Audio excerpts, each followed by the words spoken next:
You're listening to the Mindful Mama podcast, episode 96. Today we're talking to Jon Vroman about becoming a front row dad. Welcome to the Mindful Mama podcast. Here it's about becoming a less irritable, more joyful parent. At Mindful Mama, we know that you cannot give what you do not have. And when you are thriving, when you have calm and peace within, then you can give it to your children. I'm your host, Hunter Clark-Field's Mindful Mama mentor. I coach overstressed moms on how to cultivate self-awareness in their daily lives to take family and life to a new level of peace and cooperation. I've been practicing yoga and mindfulness for over 20 years. I'm the creator of the Mindful Parenting course, and I'm the mom of two girls, ages 7 and 10. Thank you so much for being here today, my friend. I'm so glad you're here. If you are new to the Mindful Mama podcast, welcome. So glad you're here. I hope you enjoy this interview. We have some interviews and some solo podcasts here. And I have my recurring guests coming back once a month that you'll hear pretty soon, I'm sure. So today I'm super excited to have you listen to this great conversation with Jon Vroman, and he's incredible. He's incredibly inspiring, and he made me cry a little bit. He inspires others to live life in the front row by teaching the art of moment making. He's an award-winning speaker, a #1 best-selling author of The Front Row Factor, podcast host, and founder of Front Row Foundation, a charity creating front row experiences for individuals who have brave life-threatening illnesses.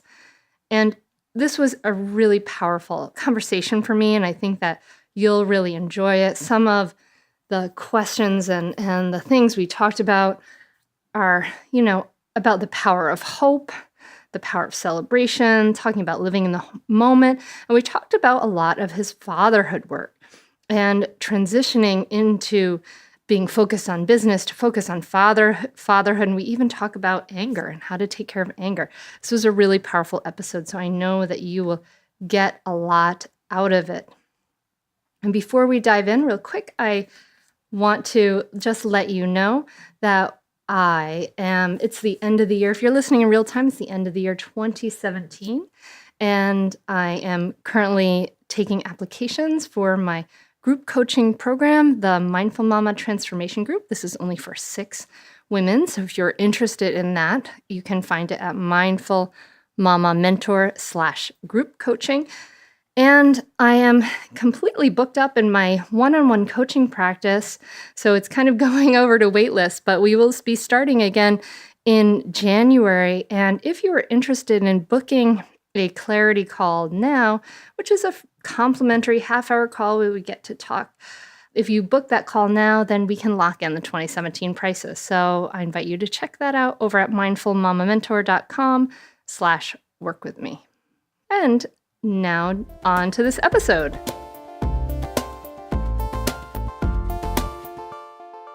Jon, thank you so much for coming on the Mindful Mama podcast. I'm so glad that you could be here today. Hey, this is a great moment. I'm excited. Yay. So I have already introduced you, and we learned, as the person behind the Front Row, foundation. So tell us a little bit more about what that is for the listener who has no idea. What is the Front Row Foundation, and what do you do with that? Oh, see, that's a dangerous question for me. I like to talk, and this is my passion. So, but I'll attempt to share with you the short version, and then you can take us anywhere you want to go. Front Row Foundation is a charity that we started, meaning myself and some friends in Philadelphia, just on the outskirts, a little town called Blackwood, New Jersey. And we started this in 2005 to help kids and adults who have a life-threatening illness to get a front row experience at the event of their dreams. So this was sporting events, concerts, Broadway, or any type of live performance. And then we wanted to create a community after that where they could learn the life skills needed to live every day in the front row, like mindfulness. And we wanted to be a little bit of a mixture between Make-A-Wish and Tony Robbins. That was kind of my space. I spent a lot of time in the Tony Robbins world, and I was a senior leader on his team, and I loved those skills. They changed my life. And then I was exposed to this community over here with the charity, and I thought, why don't we just merge those two? That hadn't been done before. And why don't we create this, what we call now our front row family? And so it's a wish granting organization with a life philosophy. And that philosophy is about being in the front row of your life. And the front row of life is just a metaphor for getting close to the things that matter most to you, getting close to the people, getting close to the places and the thoughts and the things that light us up and make us come alive, just like why we choose to go sit front row and at our favorite events, because they make us come alive. And, those are moments that we cherish. Those are experiences that we cherish. And I think we can live life kind of in the back, kind of as a spectator, checked out of the event of our life, or we can step up and get close to what matters most. And that's what we want to help people do. We want to help people be in the front row of their life. We want to help people be moment makers, because we all have this certain number of moments in our lives. And our job is to make the most of them. We didn't do anything to earn or deserve this day. I mean, even if we wear our seatbelt and eat healthy and take care of ourselves, take care of our kids, these days are gifts that we get. And our goal is to maximize the moments. In our dad's community, we always say that when your child's born until they're 18, you have 936 weekends, roughly. And so, and every one that goes by, that you'll never get that back. So that's what we do. That's the mission. And so now I write about it, speak about it, run the charity, do the podcast, and that's the world. Wow. That's so cool. So can you share a story of somebody who has, a child who has had a life-threatening illness, who has gone, what event they chose, and then what happened to them afterwards? Oh, I could share 100 of them. It's so difficult to pick, but let me share one and maybe even a couple, because I think there's different lessons from them, and I'm sure we'll get to those in the show. But one that is very early on for me that solidified my passion for what we do here was a little girl that we met who was 4. Her name is Sophie, and she lived just outside of Philadelphia. A friend of mine was a friend of her family's, her mom, Sophie's mom, Lauren. And he came to me and he said, hey, this little girl, she's so sweet and she's battling for her life. She has this brain tumor. And it's just a really tough situation for, of course, everybody, not only the recipient, the person that's battling it, but everybody, that's involved, the family. And when I first heard that she was I said, but my question was, of course, like, well, what event would she want to see? And he said, she's a huge Kelly Clarkson fan. Now, I didn't have kids at the time, but I was like, at 4, how big of a fan could you really be? And we talked to the mom, Lauren, who's now is a close personal friend of ours. And we see them, communicate with them, talk with them, and have for now over a decade. But her mom said, my daughter knows all the words to all the songs. If we get in the car and we don't play Kelly Clarkson, she cries until we do. And she is a massive fan. And I was like, we have to do this. So we created this event where we took Sophie and we took her to the Rainforest Cafe in a limousine. And it was her sister, brother, her grandparents, it was everybody there, and our event hosts. And one of the things that was super special was that during the show, Kelly knew, we had got word to Kelly, she knew that Sophie was there, and found her in the crowd and gave her a little shout out, a little point in the crowd to say, I see you. And that was like a magic moment. And for Sophie, it could have all been over at that point. But what she didn't know was that our good friend, Jon Vroman, who has been a moment maker many times over for our charity by opening up doors and offering connections in making introductions, he set up a meet and greet with Kelly. So we got backstage and we took Sophie back there, and Sophie was so tired. It was late at night and exhausted. She was fighting for her life at this point too. So keep that in mind. And she was, almost falling asleep in her mother's arms. We thought she was asleep. And then Kelly walks in and goes, hey, y'all. And little Sophie just wakes up, turns around, they lock eyes.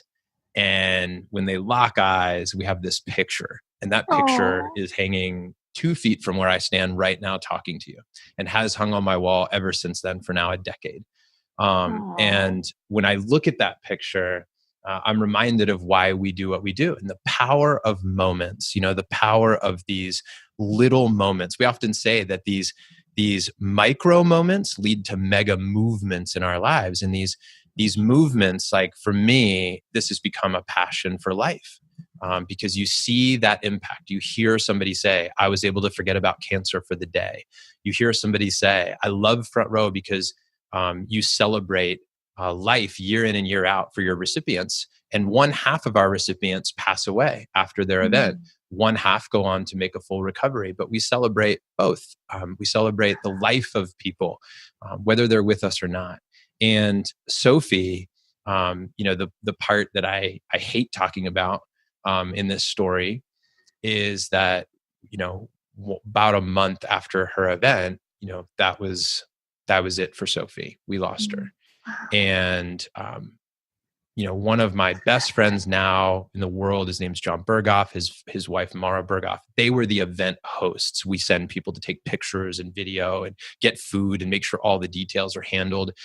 And John told a story recently that I didn't even know this until a couple years ago. And that is that John went to the funeral after the event. He was invited to the funeral because we become like family with our Mm. recipients.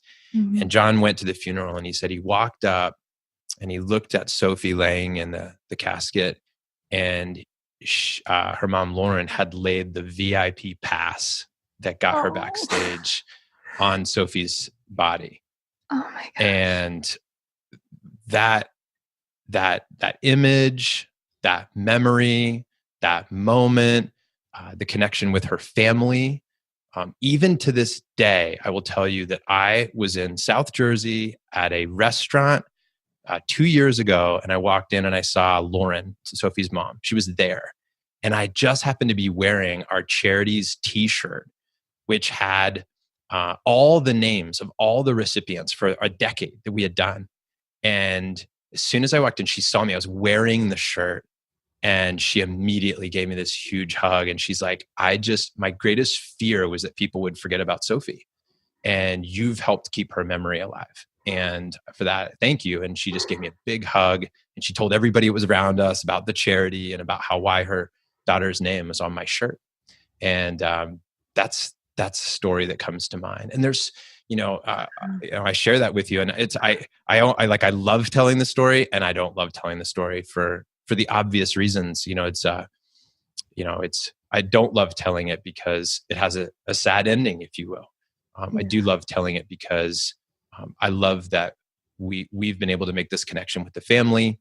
We've been able to serve in a way that feels meaningful, and I think that's the way giving works, right? Like I think people often, I've been challenged over the years. They'll say, how do you create these front row events when like somebody out there is like doesn't have clean water?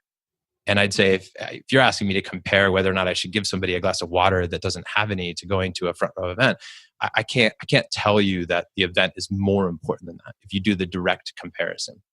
What I can tell you is that I love the thought, and it was said by Howard Thurman, don't ask what the world needs, ask what makes you come alive, and go do that, because what the Yeah. world needs is for people who've come alive. And our piece of the puzzle is this piece. And somebody is supposed to dig the wells for the water. Somebody is supposed to fly the planes. Somebody Mhm. is supposed to teach in schools. Somebody is supposed to be a doctor. Somebody is supposed to be a podcast host. Somebody is supposed to teach mindful mamas. And we're all supposed to play our role. And so that's the role that I play, is helping people be moment makers and to celebrate life and to have hope and to have celebration and to be able to live in the moment all the way through. Oh my God.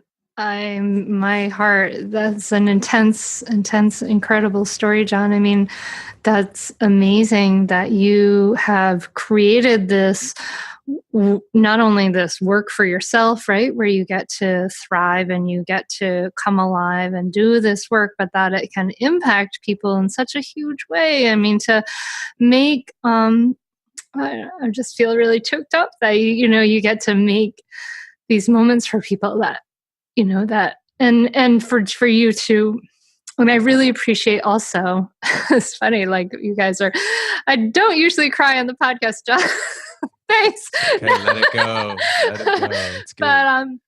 But it's funny because I do actually mention, like, my recurring guest Carlo jokes with me a lot that I'm very morbid because I mention death a lot, because I think that, and I think that what I'm seeing, and also the work that you do and the way you're kind of showing up in the world with this, is that this your work is a memento mori every single day. You know, that's what they call it in the art world, is a memento mori, when there's a reminder of death in a painting or a piece of art. And the reminder of death, and the way, you know, and they also do that in spiritual traditions, just reminding us of death, is just, I think, is the most powerful way to embrace life, right? To remember that this little stuff that we are worried about is so you know, to just remind ourselves again and again and again, because we forget, that's natural, but to remind ourselves that this is precious, that this breath is precious, that walking on the earth is a miracle, you know. That's right. Yeah, you nailed it. That is exactly it. And I wrote about this in the book. I was actually going to include this in the subtitle of the book in the beginning. I was going to write about how, you know, I was going to include the word death in somehow, some way in the title, because to me, I started this to be a giver and to be a moment maker for other people, but I didn't predict that I would be one of the biggest beneficiaries of this work by being reminded at all times that our days are gifts and that we didn't earn them and we don't deserve them. It is a gift for us is to be cherished. And it wasn't until, you know, all these experiences and all these reminders of how finite our time is here, depending on your beliefs and whether or not there's an afterlife and all that. The point is, there's an end to this part, right? To this ride. And that is to be cherished. And because there's a finite amount, it has value more so. Because we acknowledge death, it has more value. The reason that gold is worth something or diamonds is because there's a finite amount. And with time, you know, I pulled out this journal one time on an airplane when I had young kids, and I was getting very aware to the fact that I wasn't in control. And like, if this plane went down, that would be it. Like the ride would be over. And I remember pulling out a journal and thinking about my life. I put a little dot on the left side. It said birth. On the right side, it said death. And I said, let me just imagine for a moment that I lived to be 100. And let's say that 80 of those years are great years where I could do anything. Where was I at the moment was at about age 37. And I put a little dot there and I just saw the whole thing. And to me, that was my wake-up call. That was the moment where the finite ending or the finite piece of this doesn't terrify me, doesn't paralyze me, it motivates me. That mortality creates vitality because it reminds me of how much it matters. So it's never easy, right? But I'm always like, go for meaningful, not easy, right? Like search for meaning, not what's easy. And this is meaningful work. You know? That's amazing. And I love it. And in your book, which I want people to check out, is called The Front Row Factor, Transform Your Life with the Art of Moment Making. And I think it's on its way to my house. I haven't gotten to see it, but I'm excited because this is kind of it is. The team is on it. Yes. This is like, I get to talk to you about it beforehand. So that's totally fine. So you have created this work where to me, it's amazing that you're able to, how did the whole Front Row Factor start? Like, how does one create a charity where you're able to do this? I mean, I don't want to spend our whole conversation on this, but I think it's just, I'm just incredibly curious about how do you go about starting to do something like that? Luckily, I've practiced this answer over the years, so I can sum it up pretty well. There were the way it starts is there were three things that happened in my life at the same time, and these are relevant to your listeners, so everybody can play along here. The first one was when Tony Robbins would ask in our community about where you're contributing in the world and how do you feel about that, and how would you rate yourself, and it was an evaluation and a vision, right? For me, when I was asked the question of how I was contributing to the world, I didn't like the way I felt about that. I didn't felt there was more there for me. So that was a question that was seated in my mind. How would I contribute to the world? The second thing that happened, this all happened around in the same period of a few months. Second thing that happened was I went to a Jason Mraz concert in Philly at the Kimmel Center on my birthday. And it was 2005. And I remember sitting in the back row and I looked to the front row and I saw this group of ladies having the time of their life, right? And I remember looking in the back and I saw people kind of checked out. And then it hit me. I was like, same moment, drastically different experiences. Same moment, drastically different experiences. And I was like, wow, you could really just be a spectator of life, checked out in the back, or you could be upfront, fully engaged, participating. Mm-hmm. And you are a participant when you're that way. You don't have to be on stage all the time. In fact, that was a clarification that I had, which is that, we oftentimes hear the get in the game analogy. Nothing wrong with that, right? I'm all about it. I love playing the game. But we almost put down being on the sidelines. Like people will put down the idea when I say you're a participant in the front row. They're like, you're still a spectator. And I go, ask any band if they feel like their front row is a participant in the experience. I said the best fans get the best show. Hell yeah. And I believe that we shouldn't go through our life always asking ourselves, how can I play the game? How can I be the star? How can I be the celebrity? How can I trust? I'm a professional speaker. I love being on stage. I love being the center of attention. I love being the star. But that doesn't mean that I need to be there all the time. In fact, the front row philosophy is about showing up for other people. It's about lifting others up. It's making somebody else the rock star. It's not asking yourself always like, who's in your front row cheering you on, which is a great question, but it's also about whose front row are you in? Who are you cheering on? Mm-hmm. So this was all very clear to me, right? So this thought. Then the third thing happened, which is that my buddy challenged me to run an ultra marathon, which was a 52-mile run. And I wasn't a runner. And I remember telling him no. I was like, flat out, heck no. I think I probably used some stronger language than that. But I was like, I'm not a runner. I have bad knees. I did gymnastics and karate when I was a kid. Everybody told me I had bad knees. And I had this identity that I'm not a runner. But I was also in the place of my life of questioning old limiting beliefs. So I said, I'm in. Now, I don't know what that actually, like, I was like, I didn't even know the first thing. I'd never run a half marathon. I'd never run a full marathon. And I said yes to a 52-mile marathon. And by the way, this was in 16 weeks. Oh my God. He wanted to run it in 16 weeks. If you Google running a marathon, it's like, you need like a year to train. So here's what happened. Short story is, the short story in the end is that we did it. But let me tell you what happened along the way. The magic was along one of our runs, our training runs. It was right around Fairmount Park in Philadelphia that my buddy Jamie and I were talking, and we said, we should raise money for a charity. With this run, we should that's what you do, right? Isn't that what you're supposed to do? And then we said, wait a minute. What if we started a charity? What would your perfect charity look like? What would you do? And then I said, well, what's our greatest fear and our greatest love? Because if you can tap into that, if you know what that is, what you want to move towards and what you want to move away from, you'll know never-ending fuel for your life. And I said, my greatest love is moments with friends, experiences where we can tell those stories for life. Mm-hmm. And I want to live a life full and rich of experiences. And my greatest fear is having that cut short. And so I said, what if we help people who are fighting for their life to have the best day of their life and then to live the best life imaginable for as many days as they get? And that was the day Front Row Foundation was born.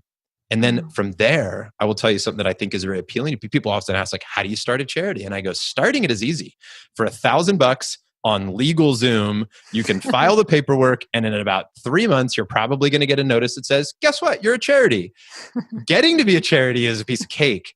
Actually doing the charity work is a whole other game. And that became a 12-year learning cycle for us. Wow. But I think what's relevant to your audience is this. It's number one is asking, how do you rate yourself on how you're contributing to the world right now? And what do you want that to look like? right? And then asking yourself, are you a spectator of life in the back, or are you a participant up front? And are you lifting others up right now? And then number 3 is, what's your greatest fear and what's your greatest love? And it's okay to know what those are. It's okay to know what you don't want and what you do want, because your not to-do list is as important as your to-do list. And when you get clear about some of those things, I think you start to find your way into a life that you love. Wow. Wow. That's an amazing story. I mean, I love that you're doing that. And I'm one of these people who I never could, like, I never had it in me to sort of like conform to, to a regular job. And I always had to do the, like, I always had to do sort of the hard thing. And I don't know, or I always had to sort of follow my passion. I felt like it was killing me, Yes. to do something that, that wasn't that. And amazingly, and with great persistence, I've been able to create a livable income and support my family and things on that, which is amazing. And I'm so thrilled about, and I really do believe that, I do believe in that quote, like that the world does need people to come alive and do what they want to do. And it's just, that is such a rabbit hole of issues that we could go into about, Totally. why that is. But that's amazing. I love that, Jon. I love that you have, helped yourself come alive and helped other people come alive with the experience, and to have these optimal, amazing experiences where they can be truly present and they can be truly appreciating, these incredible things in life. That's rocks. That rocks. Rock on. That's Thank awesome. you. Yeah.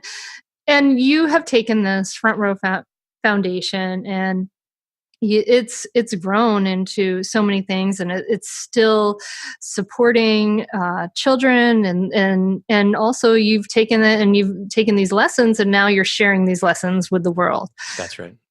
Awesome. Yeah. That's We say, when we wrote the book and we were looking and looking and looking for, like, how do you sum this book up in one sentence? Like, wow, what is that?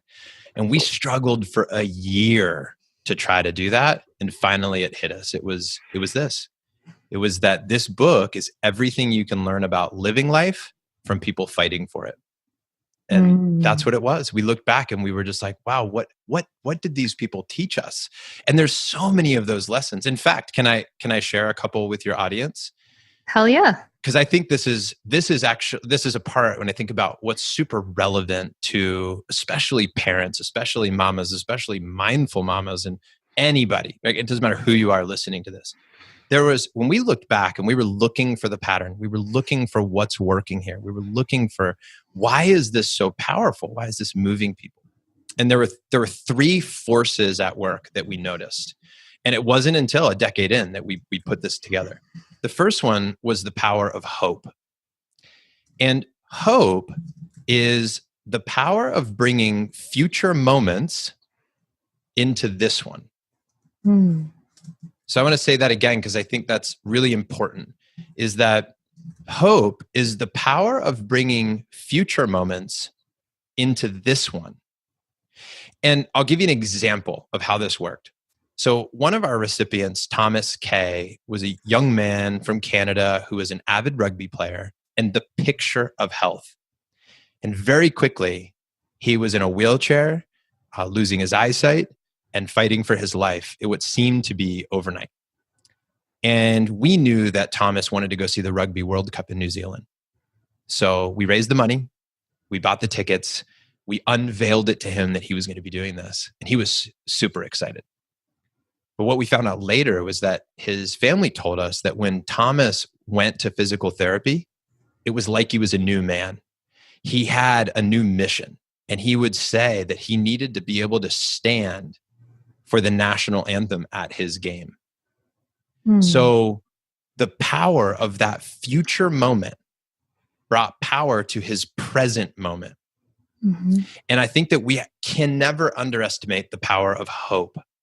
And I think it's important for people to also understand that hope, I think, is very different than wishful thinking. Wishful thinking says, I wish things were different. Hope says, I make the difference.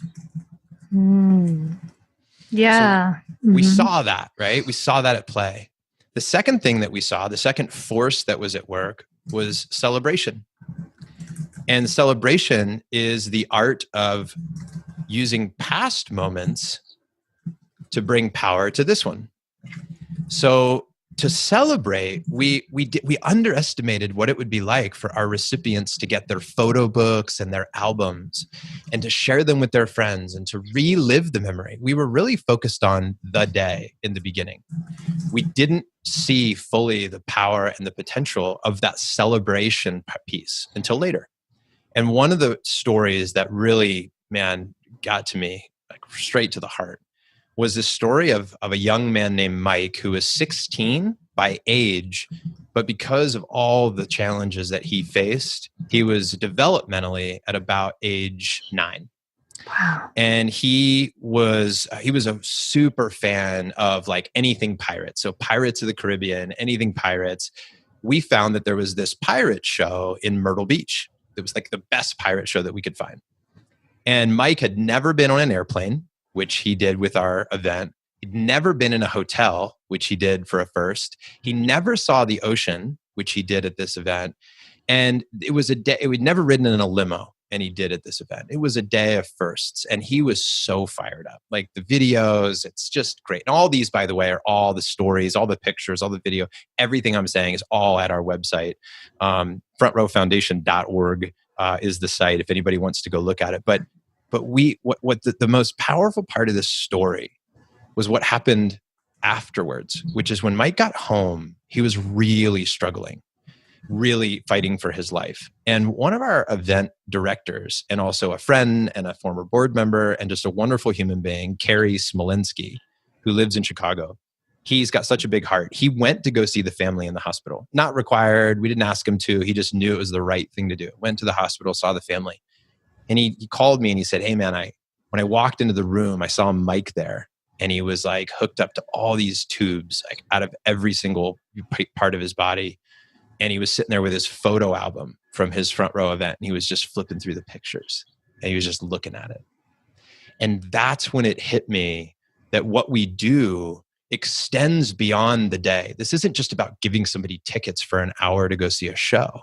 This is about affecting their future, their past, and every piece of it.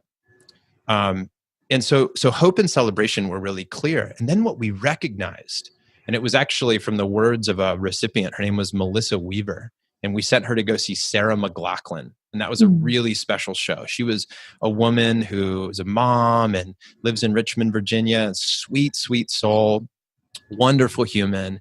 Well, she has a mama's group, what they call them, something like it's like the 8 mamas or something, but they have a mamas group. It's really special. And she said to me that what Front Row really taught her was how to live in the moment, that she hadn't been doing that she wasn't being fully present, that she had spent a lot of her life not being in the moment. And that after her Front Row event, she committed and vowed to be in the moment and to have experiences more in life, and not to chase the things that we think make us happy, but the things that truly bring joy and love into our life. And those are the experiences with people we love. And so what we recognized was that while hope brings future moments, right, into this one, and celebration brings past moments into this one, the whole game is about being present in the moment. So when you talk about mindfulness, like you're speaking directly to my heart, because I think that's the way it's all built. Like I have a fascination with mindfulness because I feel like that's the key to not letting life slip by unnoticed, unappreciated, uncelebrated, right? And I feel like that's where it all comes to. So we're just have this swinging pendulum of looking into the future and looking into the past and constantly moving in and out of the present moment. And the more that we can find that center place and the more that we can be in the moment, we realize that hope brings presence, celebration brings presence, and it's all about being here now for the time that we have.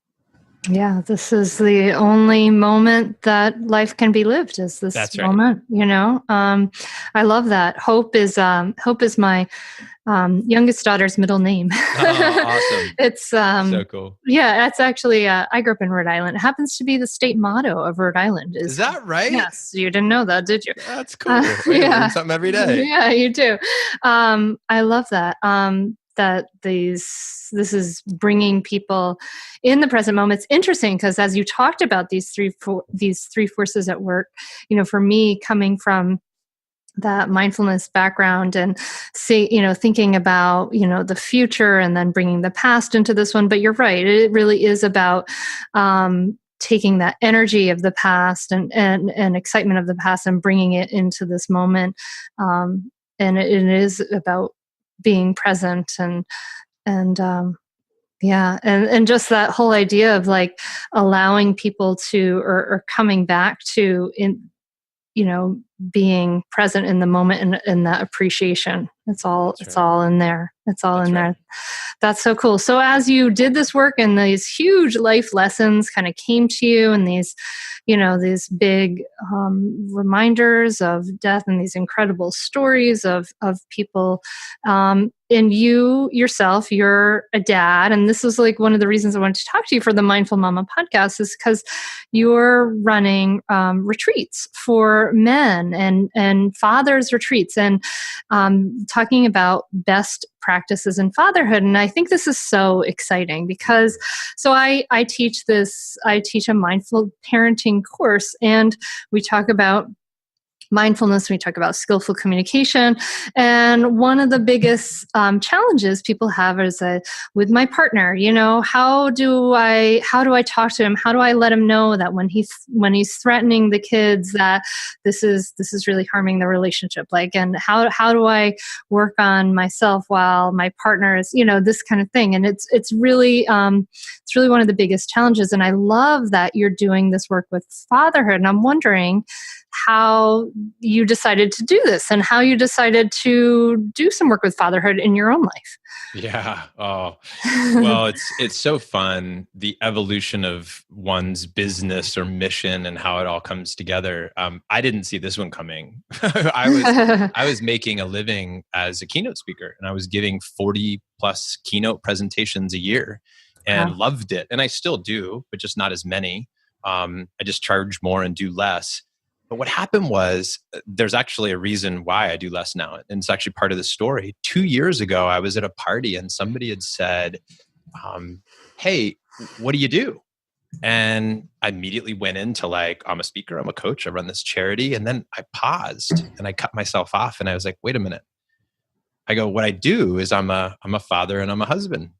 Now, when I'm not doing that, I happen to be a speaker and a coach and run this charity.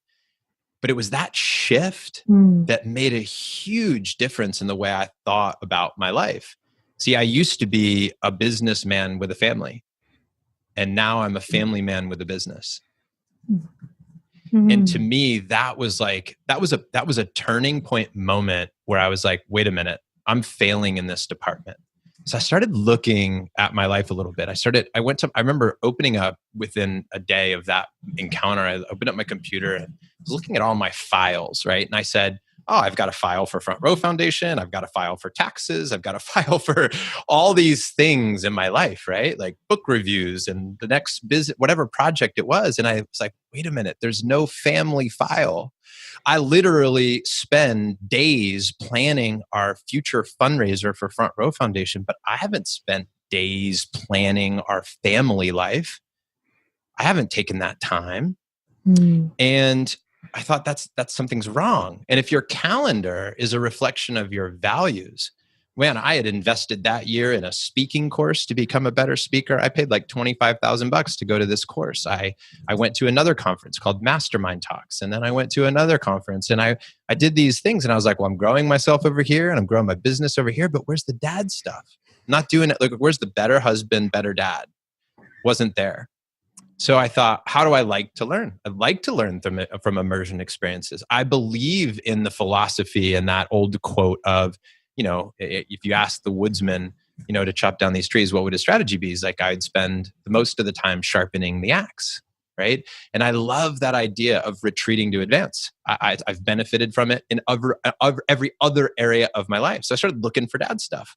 Now I know guys in the space, and I know some dad experts that they do amazing work, but they didn't have the retreat that I craved, the size of the retreat, the type of guys. And so I said, I have this skill set. I've done this for years. I'm going to create the event I want to attend. And that's what it was. It was October of 2016. We ran our first retreat. 30 guys came together, and it was mostly kind of mostly entrepreneurial minded or spirited people. So a lot of, self-employed business owners, coaches, authors, speakers, people in that space, real estate investors. But now we have a lot of different people in the group. We have a neurosurgeon, we have a psychologist, we have all different types of people. We have guys that are retired, all different types of people.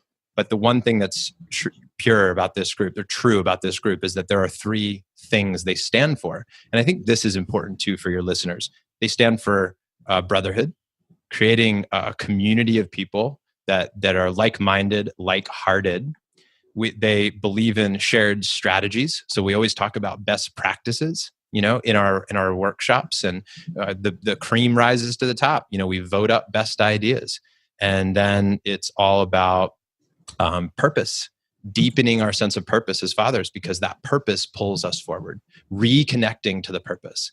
And, while it's always there, we can lose sight of that. We can lose attachment to that. We can lose our way of, why does this matter so much? And so to get that time has been very, very powerful. That's the group, and that's what we do. That's so cool. And so how has this learning and stuff about fatherhood shifted in your own life and your own experiences with your kids? Well, two things. One is, I said, Tatiana, my wife, said to me months ago, she said, you've been massively impacted by the front row dads. I can tell, like she could see it.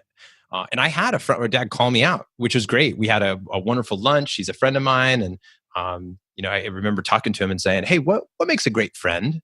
And we were like, we both agreed, honesty, right? Like telling you something that maybe other people don't want to tell you. And I said to my friend, I said, tell me something nobody wants to tell me. And he says, I don't think you spend enough time with your kids. And I was like, whoa, really?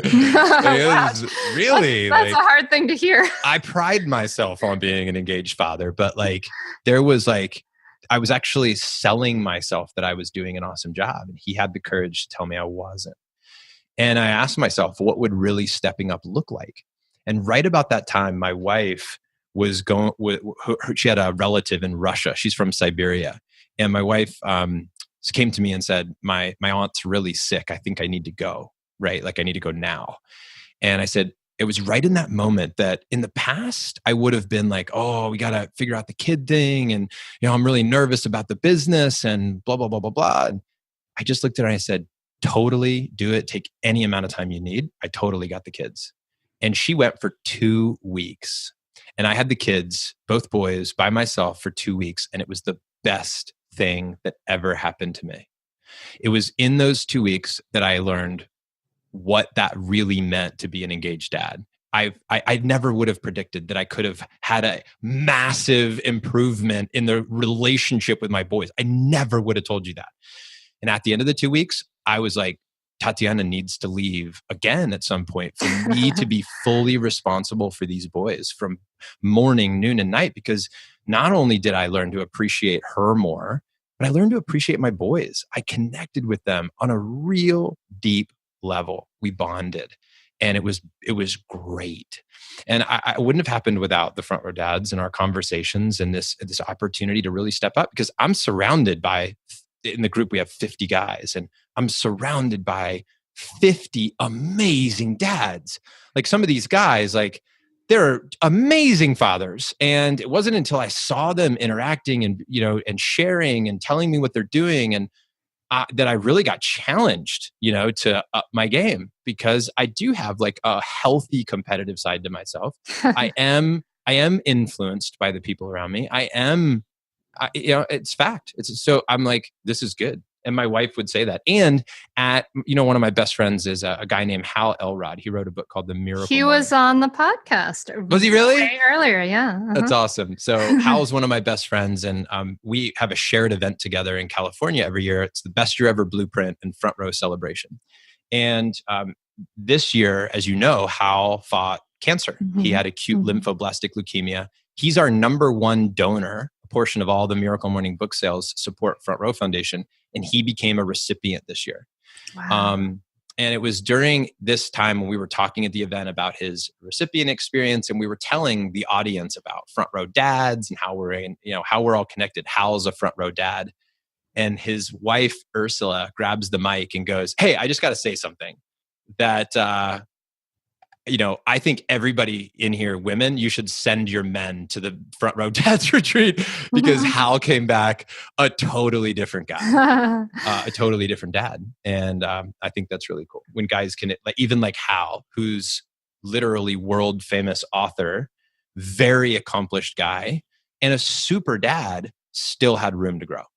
That's so cool. So I love that. And one of the things that we talk about a lot in mindful parenting and in the mindful mama community is one of the things that for women is really hard for women to talk about and speak about and have a lot of shame about is our anger and how we get triggered at our kids, yelling at our kids. And there's really no, it's almost it's changing, but for many women, it's almost unspeakable. And so we talk about our anger in the mindful parenting group and the work that we do. And we talk about our triggers and how to take care of that and how to reduce our reactivity and things like that. So I'm wondering about in your Front Row Dads group, and have you talked about your triggers and your anger, and what strategies have you guys come up with that have to, if you have to take care of your anger?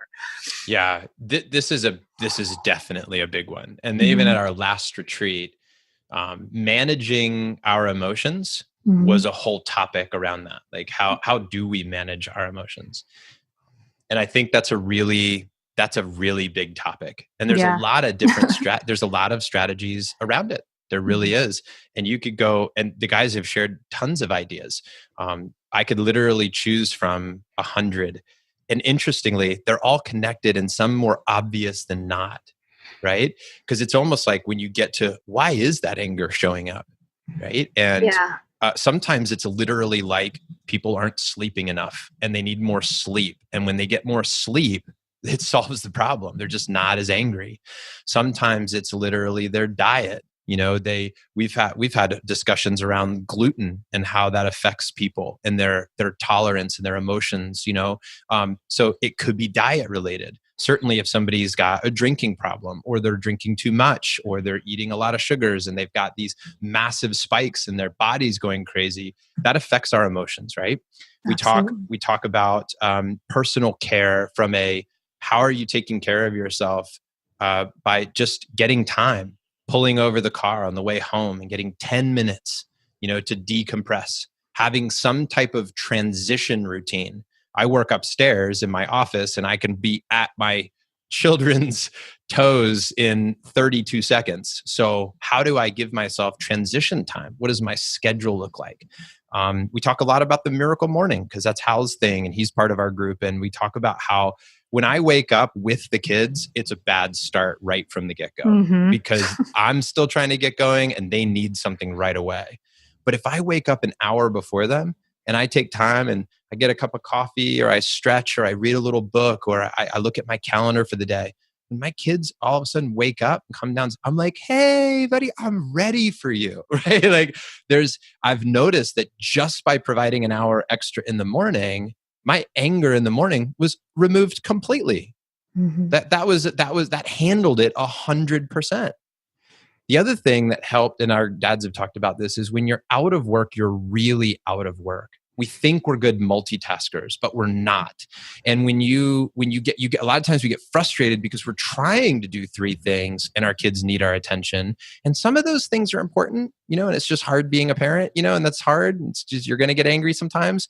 Some of those things you could just avoid, like One of our guys brought up at our first retreat, which is, he goes, we have a gun safe and we don't own a gun, but what we do put in the gun safe as a ceremony every night is the cell phones. So we pull out the gun safe. My kids walk over with my cell phone. They put it in the safe. We lock it up, and I don't touch it until the next morning. That's great. And some people would say, "Well, I can't do that." And listen, this doesn't apply to everybody. You have to use the tools that work for you. But the reality is that, you might not be able to do it until you set your life up so that people know you're not going to be checking your phone.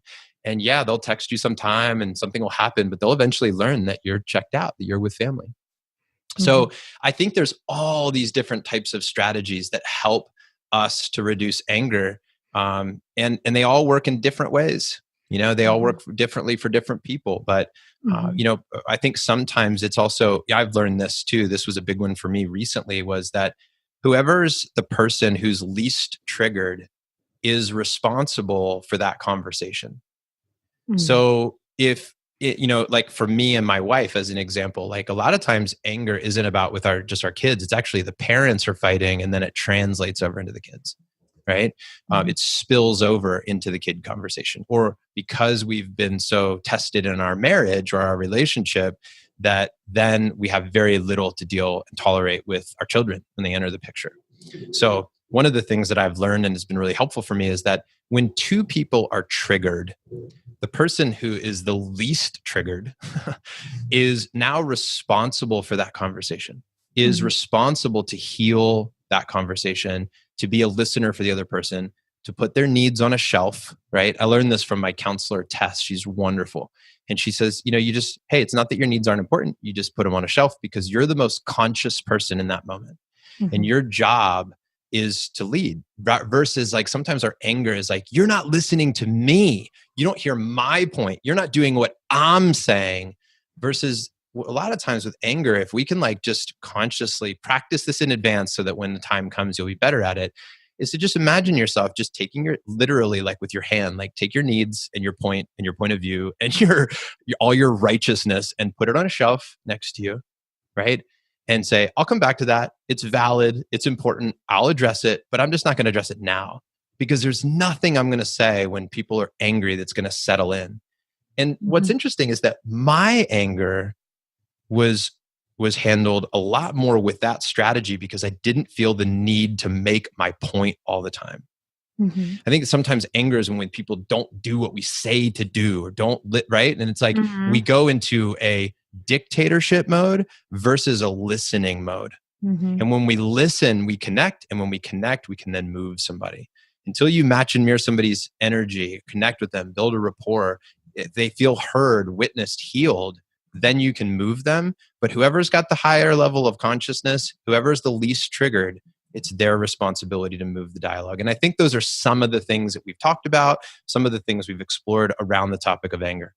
I love that, of what you said about when we listen, we connect, and when we connect, we can move somebody. And that, and you're absolutely right. The person who's least triggered, and hopefully, hopefully for us, like as the adults, we can be the least triggered, right? Hopefully, Totally. And we can then that's a great saying, put your needs on a shelf. But that idea of, when we're in this mode of righteousness, it's like, and this idea that, we just want to be right, and we just want to fix the other person, or we just want to fix our child. So if they would just do what we said, then everything would be okay.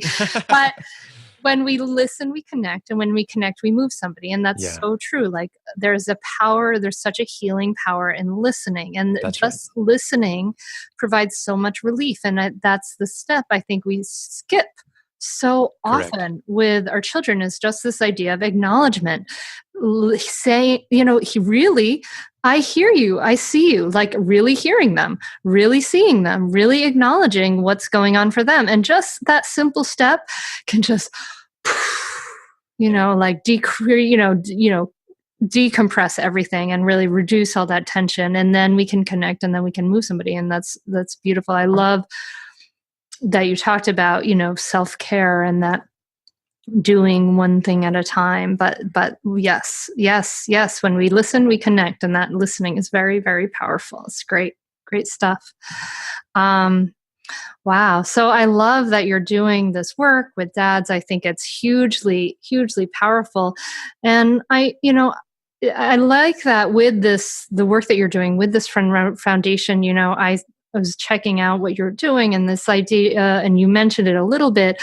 We talked obviously about mindset and we talked about relationships, but this idea of environment, like you said, you put yourself in the environment of people who help you to step up to a greater place. And in your work you've created an environment of people who have these values and things like that. And I think that environment is kind of like, it's like kind of like, when we eat, we take in the nutriments of the food, and we have to think about that the people and the conversations and maybe the podcast or the media, the things that we take in, these are also things that we take in and nourish ourselves in the same way. And you're kind of speaking to that, I think, when you talk about this idea of environment, right? Yes. Yeah, that's exactly what it is. Yeah. When we were trying to dissect what was happening for the book, we found those three focuses I shared earlier. And then we found that there were three forces. Sorry, there were three areas of focus then for people.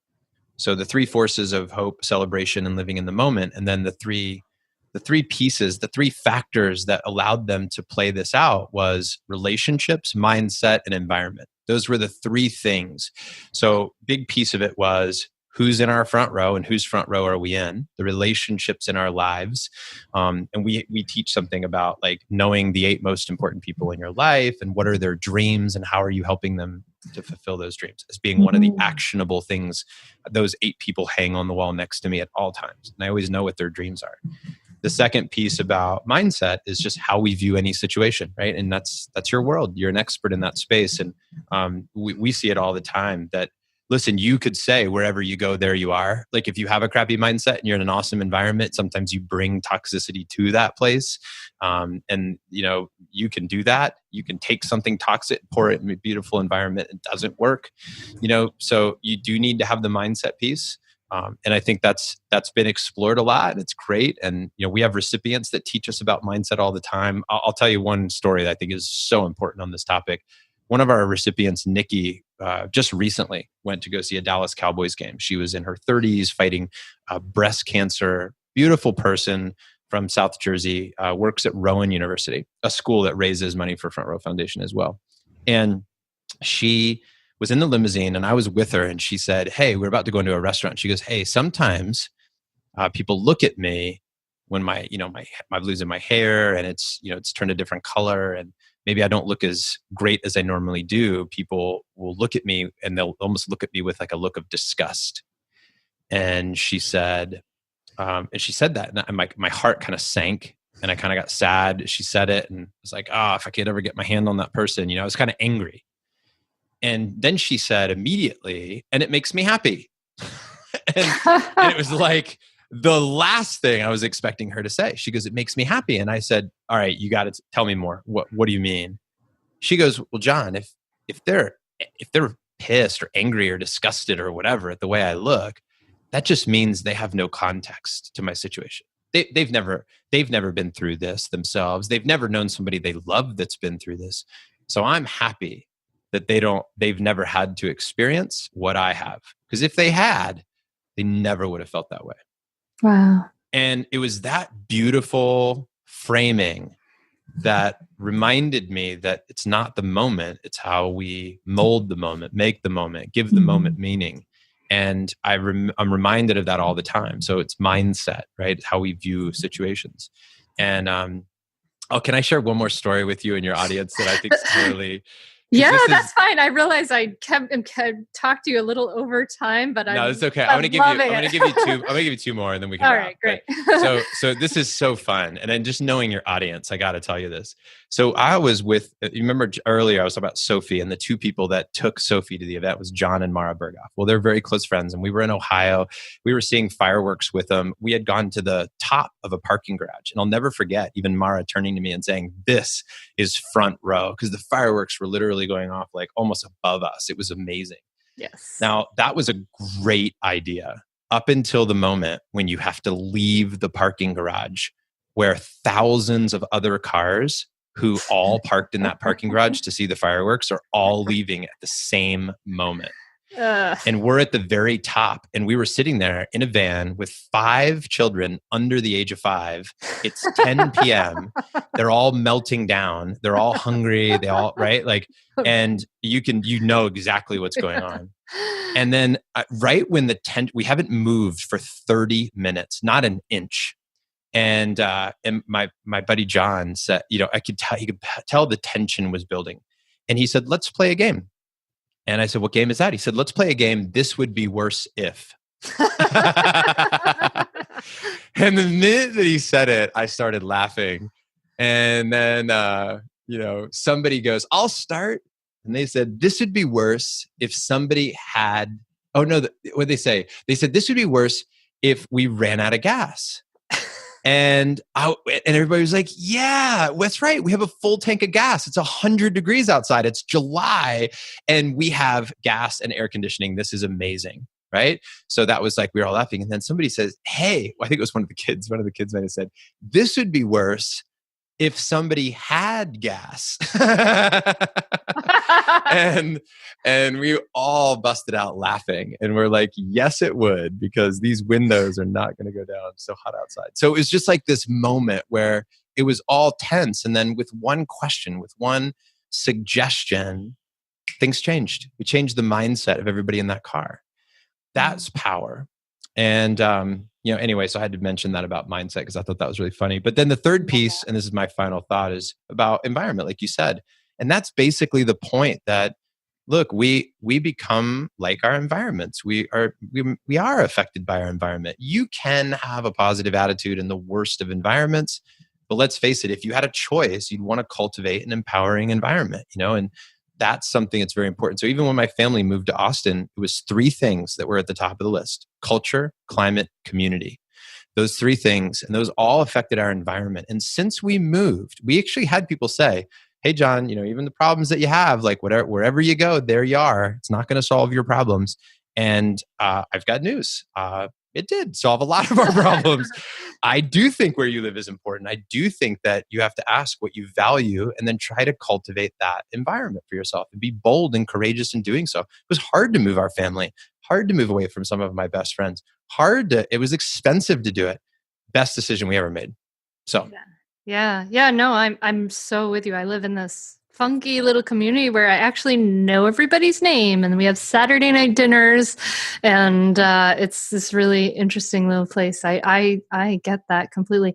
John, this has been fascinating. I mean, I could probably hang out and talk to you for a long time. You tell great stories, and I really, really enjoy it. But I want people to check out your book, Read It With Me, The Front Row Factor, Transforming Your Life with the Art of Moment Making. And where can people find you, John, if they want to reach out?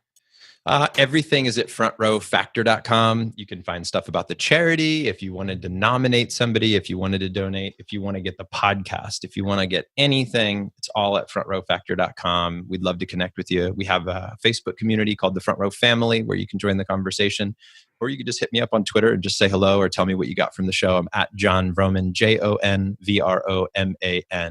And hey, I want to tell you, this has been fantastic, and thank you. It's a true honor. These are all minutes and moments that we don't get back in our lives, and I'm grateful that we could share a few together today.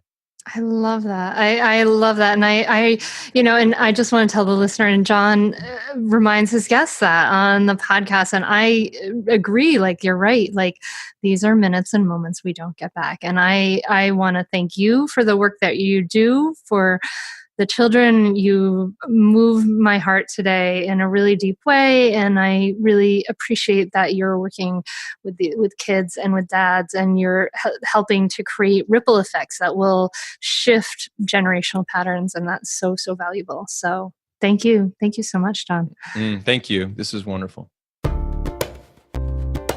I hope you enjoyed this episode. I love what John talked about living in the moment, and the power of hope and the power of celebration.